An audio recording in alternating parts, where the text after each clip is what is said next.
Hello again. So the question is, what does it take to make a boy like me read a novel with a great big pink ribbon on its cover?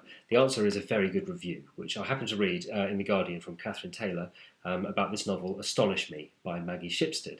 I was also interested to read it because it's set in the world of ballet.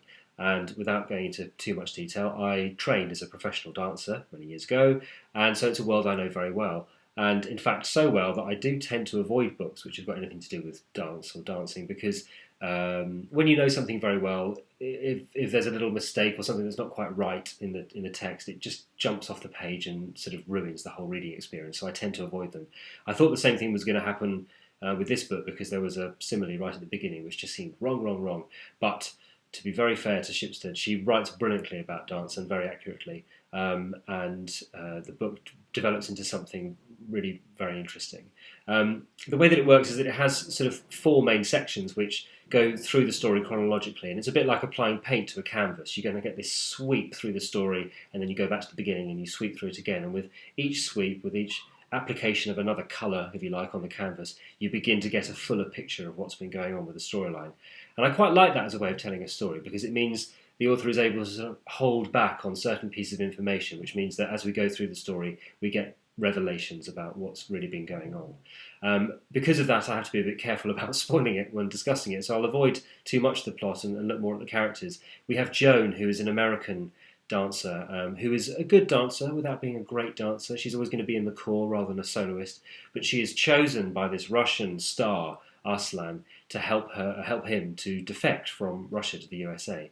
And he, you could say, is sort of based on Mikhail Baryshnikov because it's set in that sort of late 70s, early 80s period.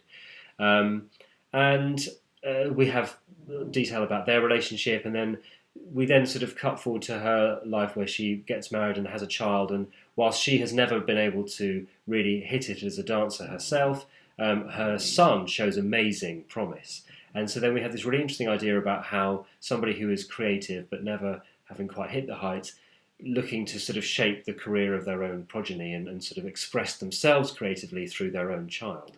And there's her son and the daughter of the neighbour that they live next door to, the two of them working together. There's lots of very interesting stuff about creativity, about talent, about frustrated talent, and about expression that runs through the novel. And a bit like another thing that was influenced by ballet, the film Black Swan, everything is pitched quite high. That film, a lot of people went to watch it and said it was a bit over the top, but it's because the film is a ballet. It is structured the same way as a ballet, and it has that same kind of emotional intensity. And this novel does something quite similar. It's almost melodramatic in places. There is lots of love and sex and sweat and emotion and all that sort of stuff.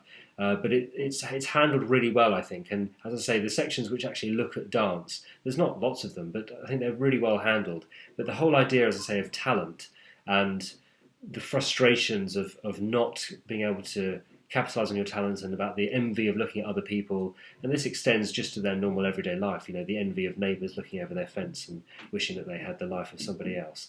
Really, really interesting on a psychological level, and some fantastic writing, very, very confident writing from Shipstead. So a book I'm very glad I picked up, even if I had to walk around with a big pink ribbon on its cover. So there we go. That is Astonish Me by Maggie Shipstead. Next, I shall be looking at something which isn't even fiction.